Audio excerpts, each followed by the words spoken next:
Thompson Center TCR22 Tabletop Review and Field Strip coming up next on GBGuns.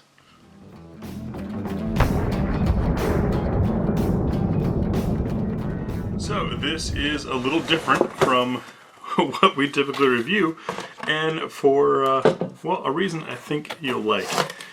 Unbeknownst to him, this is going to Tia's son after we get some time with it. Get the gun out of the way. As far as what else comes in the box, you have your classic 4-color black, red, and white manual and registration, and that's it. Pretty simplified, but this rifle I think is going to be pretty cool. If you're not familiar with the Thompson Center TCR22 platform, you might find it looks a lot like America's favorite semi-auto 22, just with some updates to it. That's because the Ruger patent is long expired, and so now you've got everybody and their mother producing Ruger 1022 patterned guns. Why? Well, there's tons of aftermarket already out there for them. This is one that accepts it, but this doesn't have the Ruger name because we don't have Ruger in this household. You get integrated scope rail, a ghost ring, if you will, peep sight in the back, fiber optic front sight, threaded barrel, and it comes on this nice Magpul stock, which has inlets for M-lock for your bipod. You've got a place to attach a sling, both front and rear. Thank you, Magpul, for remembering both. I hate it when stocks have one and not the other. This nice high cut, which will work well for sitting on a bag, which is where he's going to be shooting it, as well as a nice steep angle here, allowing a very vertical hold. Basically, this is set up to be a great starter first gun shooting from a bench, which is how we plan on doing this thing. It looks like this part of the stock here, you see that seam is maybe reversible for putting a heavier barrel on, but just want to run it out of the box. We'll of course put an optic on it when we get out to shooting it, but I wanted to try it out as it comes. Everything is very Ruger 1022-ish, including magazine removal that seems super easy sometimes and then not so easy other times. First, we'll start off by showing clear. You have a bolt catch button lever right there. Holding that back locks your bolt to the rear. Maybe we can get an easier time now with the magazine. It's one of those things that's so easily done when you're holding it, not easily done when you're holding it on a table a couple feet in front of you, in front of a camera. So it comes with a 10-round rotary mag that has the little assist follower thing to push down in there. These are some snap caps. Those are non-firing rounds for those who are confused, and it's stuck. A plus, though, is that they are compatible with Ruger 1022 magazines. It's in there locked. That's your plinking outlet that everyone's used to seeing. But you do get last round bolt hold open with this Thompson Center magazine, which has bound up on me right off the bat. That's not so great.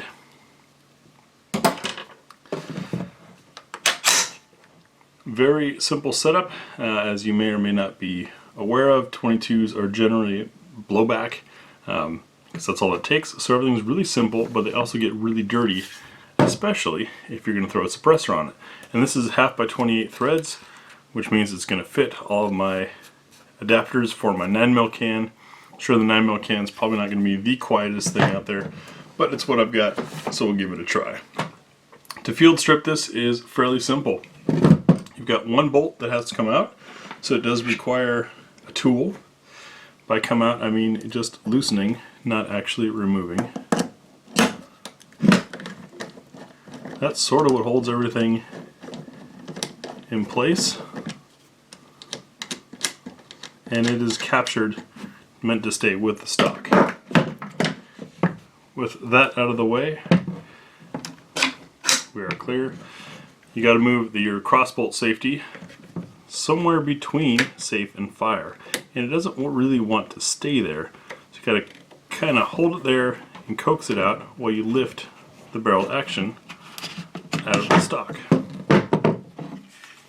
There's our stock, and it does look like this piece here is screwed down in, so it can be removed to run a heavier profile barrel. I haven't looked in yet to barrel swaps on this thing. Those of you that are 1022 gurus can probably look at this right away and tell me. But I've never done it because, well, friends don't let friends Ruger, so we stay away from Ruger. To remove your trigger housing, you've got these two pins here, and those just need to be pushed. They are slip fit, so sometimes tighter than not. With those two pins out, you can see how easy they are. Now your trigger housing comes right out. This means swapping triggers probably going to be pretty simple. The trigger on this thing I'm not super impressed with. I'll show you that when I get this gun back together. Next we're going to remove our bolt stop pin. That's this bright shiny one. I like that stuff that needs to be removed is color contrasted. Makes it really easy. Then we can pull our bolt back and lift it up and out. And there's your bolt. Make for easy cleaning. And there's the charging handle. Now you can get easy access into the receiver to clean it up. And the bolt will probably never be this pretty again. Nice spring-loaded extractor there. And the firing pin is spring-loaded to prevent slam fires from happening. Now, as I mentioned earlier, you do not want to do any dry fire with 22 if you can avoid it. And the reason for that being, this part's a little tricky, so you gotta get it in and push back. It wants to work just fine when I'm holding it. When I've got it in the receiver, it doesn't want. The reason why you don't dry fire rim fire guns is because then your firing pin is slamming into the edge of the receiver. I'm going to take this off camera to get that cooperating again. Basically, once you put this back in, you've got to pull back the charging handle to move this plate here back to fit into that groove. That's the part that connects to the actual bolt, and then you let it go and everything's fine. But as demonstrated, this piece does cooperate freely when in hand. As soon as I put it in the gun, I start to have challenges with it. Did this once off camera because I'd never messed with one of these before, and I found that holding the butt end of the receiver to my chest made it easier to pull everything back.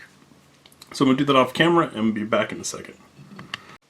And we're back and got that in. Much easier to do on my chest. Problem is that rod that the charging handle sits on just barely sits in a recess there. It doesn't have a necessarily locked in position, and the same goes for the front. And so as you pull back, unless there's something like the bolt here to help transfer that energy, it's nice and easy to do. The rod lifts out of its home and then doesn't want to go home. With that back in place, we're going to reinsert our bolt stop pin and our trigger housing. But what we plan on doing with this, and I invite you guys along on the journey for it, is Tia's youngest son has been coming with us to the range the last couple times we've been out. He's taken some interest in some guns, not in others. He enjoys rifle, but of course 308s and the like are a little big for him, a little much, and he can't reach the controls. So it's just kind of been a frustration for him. So what we're going to do with this rifle is bring it along and do our standard review format as if everything was normal, but invite him to take some shots and let us know what his thoughts are as a 9-year-old new to shooting. So that's going to be kind of fun, and then afterwards hopefully he says he likes it, and we'll let him know that the gun is his. Now when reinserting this in the stock, you've got to position this in that weird partway spot again which once again it wants to detent in safe or fire, so having it in between is a little tricky, and it's almost tricky enough that I'd say why not just widen out the stock back there. We drop in the back and rotate everything down into place. With all that in place, now we're going to retighten our single bolt here, and the field strip is complete. I'm really disappointed that that 10-round magazine didn't want to work, or rather that it broke so quickly and easily. Now I'm going to use an R-word magazine to put in a snap cap to show you that trigger. Pretty loose fitment there. Okay, with it in, and we're on fire. The trigger, let me flip this around.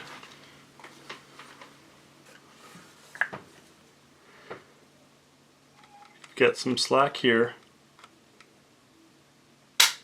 and it breaks. I mean, it's decent. It's what would you expect from a little thing like this? Reset. Creeps out to the click there, and then you're back at the wall. So it's decent. I mean, for this being a basic 22, wouldn't expect the world out of it. And I got it specifically because it's got the aftermarket behind it. It's sort of like buying a Glock these days, right? You know out of the box that it's going to work decently, and you're going to have some disappointments, but you also know that you're quite easily going to get some aftermarket in there to fix it. So that's the plan with this Thompson Center TCR22. I've seen some neat things done with it. We've got a variety of loads to run through it, including some subsonics, basically donated to us by the gun shop that I was doing my transfers through, TJ Gun Sales. You've seen their patch in the Jericho video. Great folks, and with ammo being as shy as it is, including 22, as you may recall from the Obama scare buys, 22 seems to be one of the first things to go. This time was a little different because people were actually afraid for their lives, so it was defensive loads first, then everything else. But we do still have some 22 around, some different loads from Aguila and from Federal. We'll see how it does in this little gun, but I think it's a handsome looking little thing. I love the fiber optic front sight for getting the basics down, slap an old scope on here, and we'll see how the youngin likes it. But as I said in the beginning, what excited me about this particular model is it's not a Ruger, so we keep the house clean, and we can swap in all of the aftermarket parts that are out there for the 1022. I don't deny the 1022's place in American gun owning culture. It's been a phenomenally successful gun for a lot of reasons, but what excited me about it is the aftermarket that came after it can now be applied to this guy. So maybe later on down the road we'll be trying out different triggers, maybe try rebarreling. I'm not sure if I believe that big heavy barrels are really that important on a 22, but if any of you know otherwise, let us know in the comments below and we'll take a look. It'll be an interesting gun, I think, for him to learn and grow with. That's the Thompson Center TCR22. Thanks for watching.